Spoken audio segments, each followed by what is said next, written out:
WikiGameGuides presents Premature evaluations for Path of Exile. Path of Exile is an action RPG game kind of similar to Diablo 2 and Diablo 3 and that kind of genre. But this one has a different take on it. This is going to be a free-to-play game, so right now it's in a closed beta. You can buy into the beta for $10, which will give you cash shop points to buy stuff later on. Right now, they only have two things you can buy.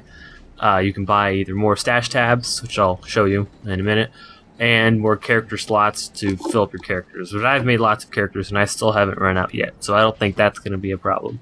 This game is very unique in terms of how they set things up that I might as well show you now. I have many characters, but I'm only going to probably go over these two. First, I'm going to go over this guy.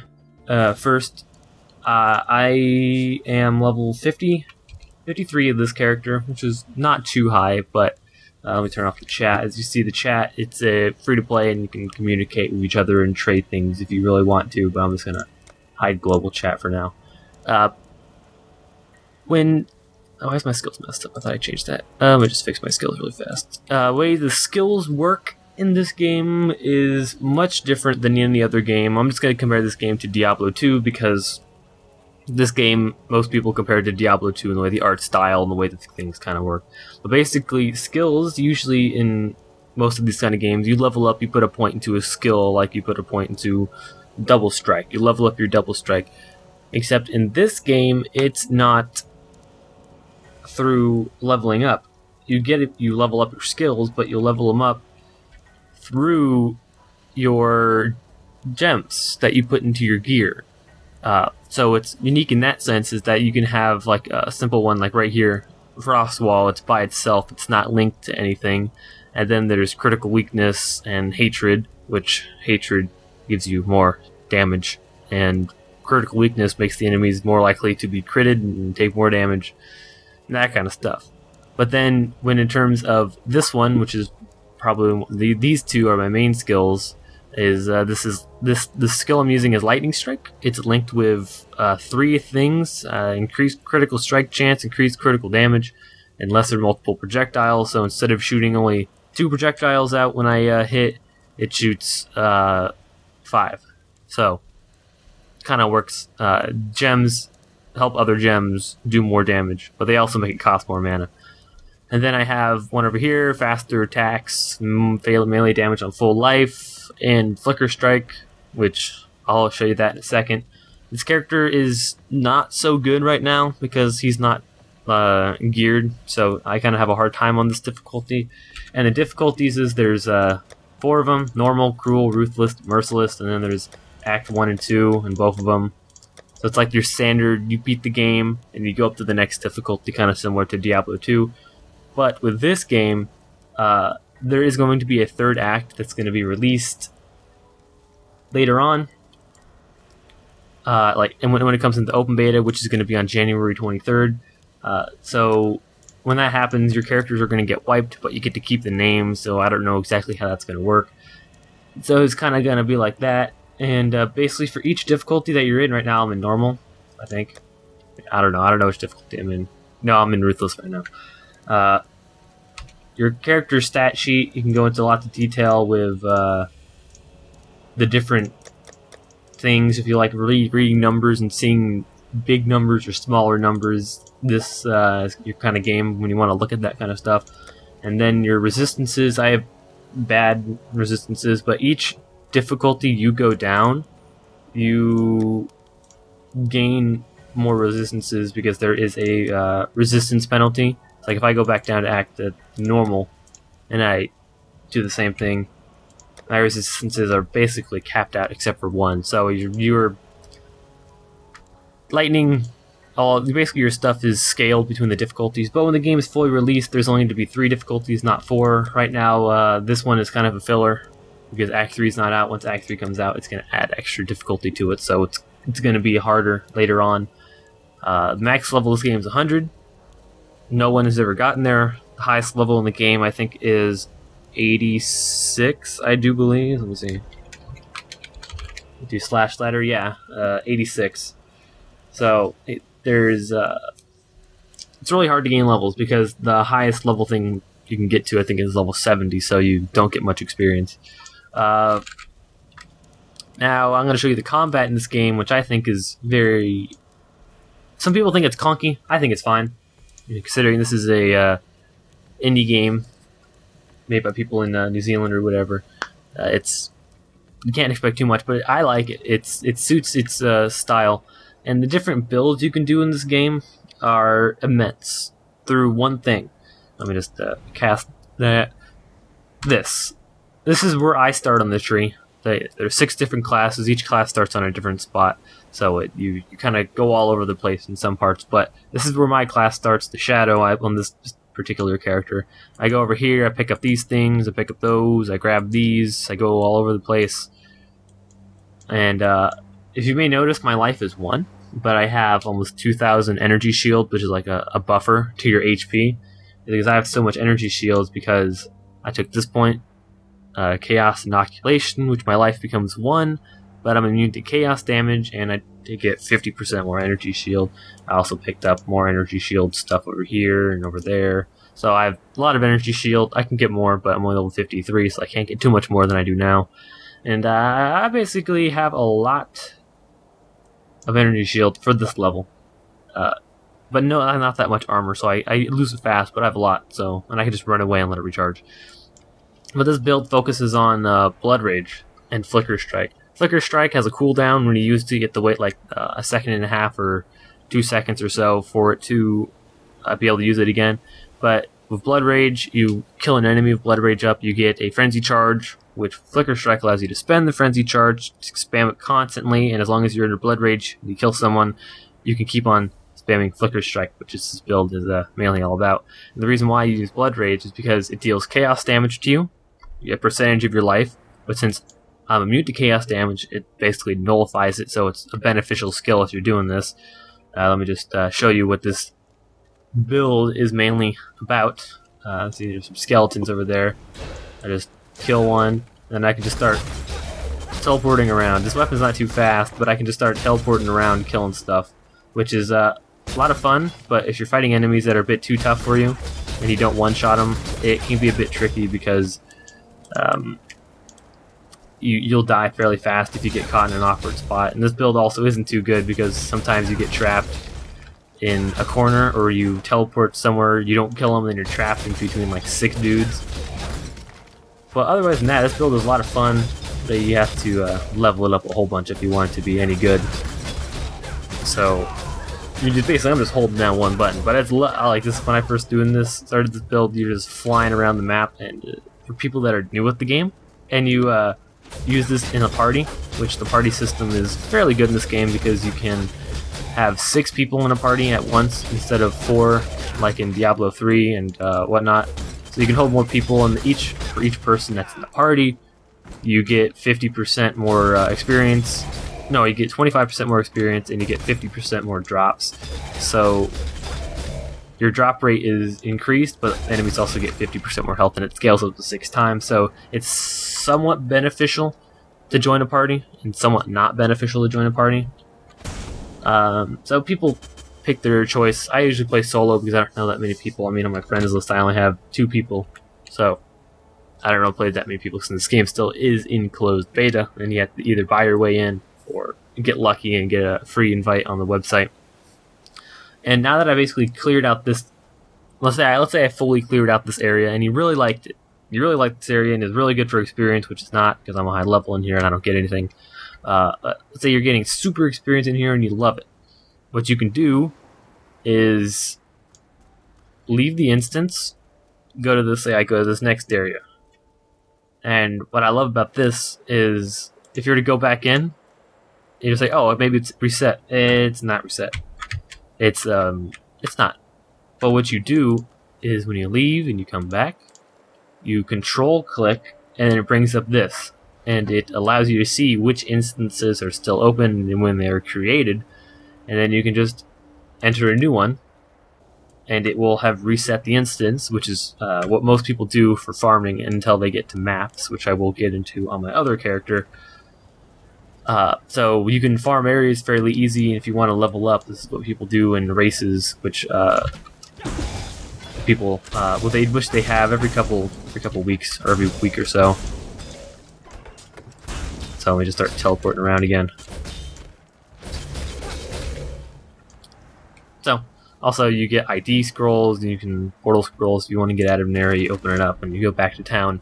There's also a gem, which I don't have, but it's basically one of the rarest gems in the game that allows you to cast basically portal for free, and it's fairly hard to come by. I mean, I've only seen a couple of them for sale for people selling them, and they're asking outrageous prices for it. But your flasks, how they work is you have a certain amount of charges. This one takes 20 of 40, currently holds 40. And when you use it, it heals your mana back up. But you're thinking, how do you recharge it? Most games, you just pick up potions and you use them and they're gone forever. How this one works is you use them and it heals you, but you keep them, and when you kill monsters, it recharges them. White mobs give you 1. Blue packs or blue champions, they give you 3.5 per killed, and then the rare mobs, which are the big glowy ones, they give 6. So it's good to just use them a lot if you're fighting a pack of blue ones or a rare mob, so you don't really need to worry about them running out too much. Then your stash, which is shared across all your characters on the different leagues, so you can have, you'll say you're playing one character and you find an item that's amazing for your other character. You don't need to suffer and not be able to use it, but you can just transfer it over to your other guy. There's 4 stash tabs you start with in the beginning, but you can buy more with the cash shop. I haven't chosen to do that because I don't need that much space, because I'm not that finicky in terms of keeping stuff. Then there's also utility flasks that I don't use too often, but they're situational. One of them is really good that I don't have. It's called the Granite Flask, which grants you 10,000 armor. So basically makes you invincible for 4 seconds or so. And then there's this one, which I'm actually using this guy, Perpetual Diamond Flask. It gives you crits for 1.5 seconds, but you can raise that up if you... I'm going to scour it. I can actually go over that later, but you can raise it up by using glassblower baubles or bobs or whatever, and increases the quality, which makes it last a little bit longer. And you maybe also noticed that I haven't picked up any gold. In most of these games you have gold, which you use to buy and sell stuff, but not in this game. In this game you have currencies, which are these. Well, not so much these, the scrolls. There's so many of these are not really worth anything. But then you have chaos orbs, alteration orbs, transmutation orbs, chance orbs, augmentation, and all these. These right here aren't so rare, but they're what most people go after, because if you take a white item, which let me just go into the shop and buy one, should be pretty cheap. I don't know, let's just buy this 2-handed sword. There we go. If we take one of these, and one of those, what this will do is this will turn a normal item, like this sword right now, into a magic item. So like, oh, okay, it has 1 stat, and it allows magic items can have 2 stats at most. So it's like, oh, okay, that's not bad. Increase attack speed. You can add another one to it, which actually this isn't too bad considering it's a level 8 weapon. And so you can see, if you don't like it, you can say, oh, it sucks. Say you got terrible stats that you will never even need. You can just re-roll it. And you get that. It's like, oh, that's pretty good. Let's keep that. And there's also ones that allow you to turn a normal item into a rare item, which these are harder to come by. But these are the more valuable tier right here. So you're like, oh, that's a good item, and I want to make it rare to make it even better. You can just use that, turn it into a rare item. And then you use the chance orbs if you have them, which will re-roll the rare on them, just like kind of this re-rolls the blue. It re-rolls it for a blue one. The chance orb re-rolls the rares, so if you get a rare that sucks, but it's the best weapon in the game, you can re-roll it to see if you get better stats. And there's also a regal orb, which turns a blue into a rare, but I don't have one of those because those are like That's like number 2 for most expensive, and it's really expensive to buy. It costs like 4 of these and 2 of those, so they're really good, but they're hard to come by, and people are really finicky in terms of what they want to get for them. But for this one right here, the Orb of Scouring, which is not too rare, it's just more handy than anything else. It removes all properties from an item. See how this is blue? Perpetual Diamond Flask, increased charge rate. If I use this, that, it makes it so it's just a normal white item again. So if you have a whole bunch of those and a whole bunch of these, or Orb of Alchemies, you can just keep on re-rolling the same item over and over as long as you have the Orbs of Scouring. These, the glass blower baubles, or bobs, or whatever they're called, you use them on your flask, and it gives them 5% quality. 5% quality for a white, 2 for a blue, and 1 for a rare, so it's best to use them on a white so you don't waste too many. And let's just max this thing out. So it gave it 1.8 seconds of critical hits. And you're thinking, oh, that's okay. Well, let's spice it up a bit. Let's make it a rare. Let's make it a blue. Well, you can't make rares out of flasks. I don't know why, but you make them blue. But you think, oh, that's okay. It's actually not bad, mana leech. But let's just re-roll it. Say, let's see you want something better. The spell's frozen and chilled. Frozen and chilled are affixes that affect your character, which I hate personally, because they make it so you can't move, you can't attack, and all you can do is chug your potions. And since my guy can't refill life because I can't do that, that's pretty handy. Let's just re-roll it again. Increase charge recovery. Let's just keep with that. That's not that bad. Let's just replace that one. And then you have gems. There's a whole bunch of gems in the maps I'll get to in the other character. There's a whole bunch of things you can do with your character in this game, which is a game is a lot of customization. There's a passive skill tree, which I showed off, but I can show off again in a bigger fashion. Is right here is the 6 different classes. One starts here, one starts here, one starts here, one there, so on and so forth. Any class can do anything. Like you can play as the witch, which is the sorcerer, and then you can go and use melee weapons if you wanted to. No class is restricted to one thing, but each class is better at one thing than the other.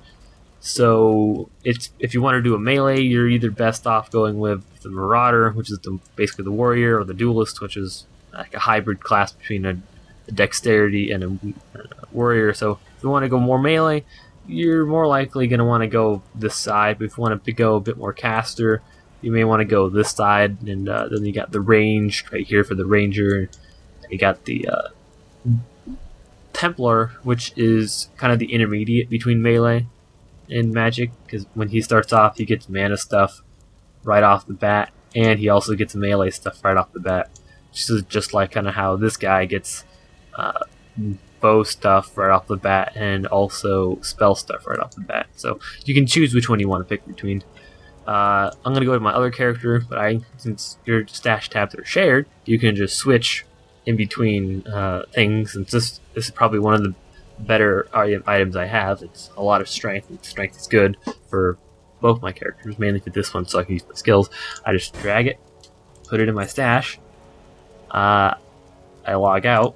Probably gonna have to cover this screen up, but back in my characters, I go up to this guy who is much higher level and is on the beat the game on this difficulty, and there's my thing. There's my amulet. Put it in there and bam, there you go.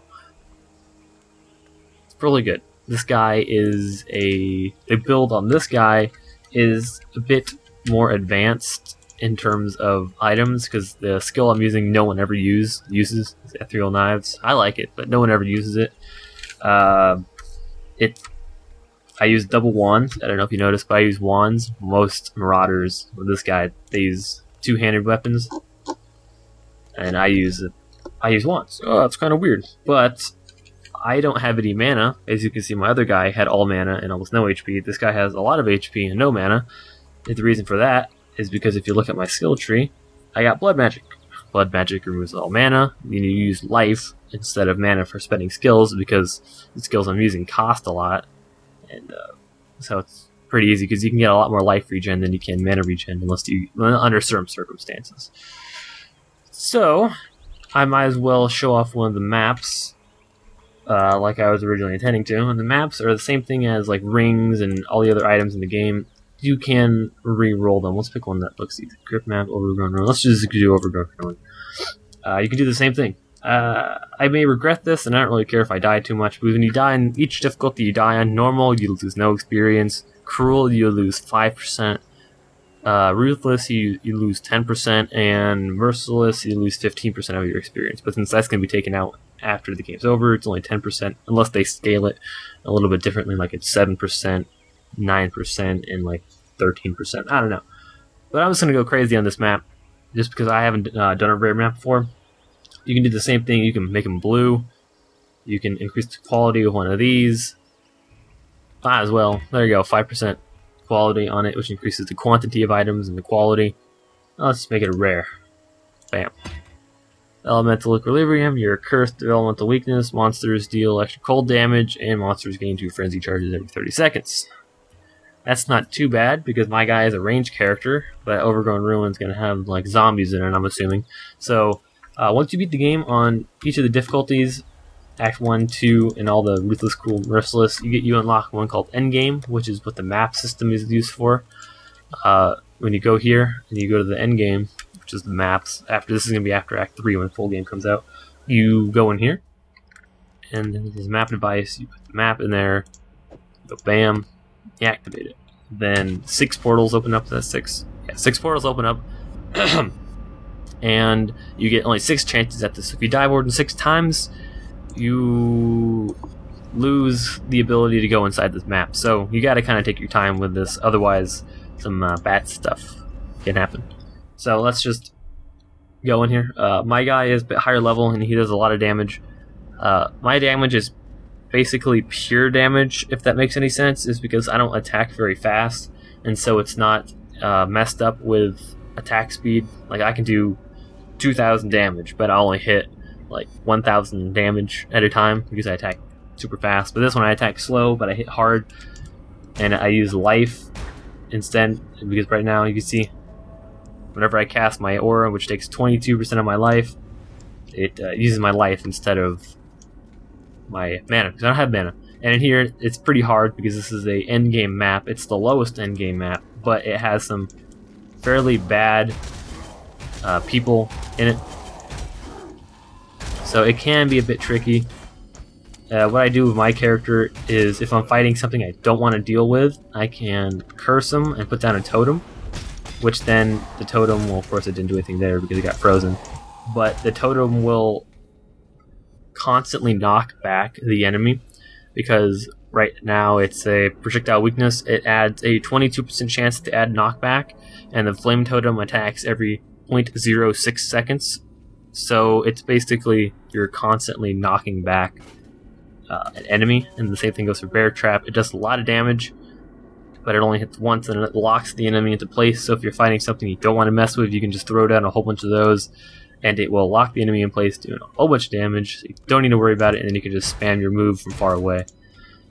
This area is fairly hard just because of the enemies that are in it. Spiders. Curse them and then throw the stuff at them. Let's see.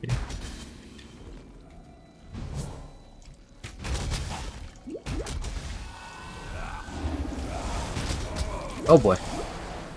Yeah, see, I'm cursed with elemental weakness, so I take more damage from elements, and almost everything in here uses an element, which is kind of painful, considering they have an aura around them that makes them attack like 50% faster. So I may die in here, and I don't really care too much if I die. But you can see there's, I think there is in total 20 different maps that you can get. I'm not entirely sure on that number, but there's a whole bunch of different maps you can get, which are different areas in the game that you can go to. Okay, so you've got a whole bunch of selection of stuff you can do. You can re-roll them to make them better, so you can get more drops in them, make it harder. If it's too easy, you can scale it to more of what you do, or if something's bad for another class, it may be great for your class. So there's a lot of things you can do in this game for customization, and you can find the currencies all over the ground. You can get a whole bunch of stuff. There is a boss at the end, and the bosses aren't really that hard unless they're bad. Oh, and these guys right here. I just killed them. But the Necros, they are the most annoying enemy in the game because these guys are undead. So if I kill them, they're just going to get brought back to life. And I don't get any experience for killing them again, which is fair, so you don't farm them. But if you fight a champion version of one of those annoying Necros, it's a pain because they'll just mass revive them. Oh boy. They'll just do a mass revive and you can't do anything about it until you kill the Necro, like right there. He's just reviving the skeletons that I just killed. Fairly hard, and I died. Well, I'll just end here, and I don't like this map too much. I'm probably not going to get too far. My guy is not too good when it comes to facing range people, because I'm a range class. I can't really kite them very well, because my move doesn't attack very far, but it does a lot of damage. Let's just resurrect. And come back to town. And so that's basically Path of Exile. For me, it's a thumbs up, because it's going to be a free-to-play game. So there's no reason not to play it when it comes into open beta. Right now you have to buy your way in, which I said before, but when it goes into open beta, anyone can join. So for me, it's a thumbs up. Free game. If you like this type of game, it'd be right up your alley. There's nothing wrong with the game, except there are a few bugs, but they're patching this game like every other day. Like over the past, like in December alone, they patched the game 6 times, fixing a whole bunch of bugs, adding some things, changing stuff. So they patch this game a lot, because that's what they do. And they're also fairly active. Not too many people. There's 1,000. You can check how many people are logged in, considering this is a closed beta. That's a good amount of people, and that's only in softcore. They have hardcore. The different leagues. Hey, would you look at that? That guy that logged on is one person on my friends list. Yes, I'm pretty sure it was. Where did he go? Anyways, a lot of things you can do in this game. There's almost unlimited customization, a whole bunch of different builds. I would say thumbs up, play the game, and hope you guys enjoy it.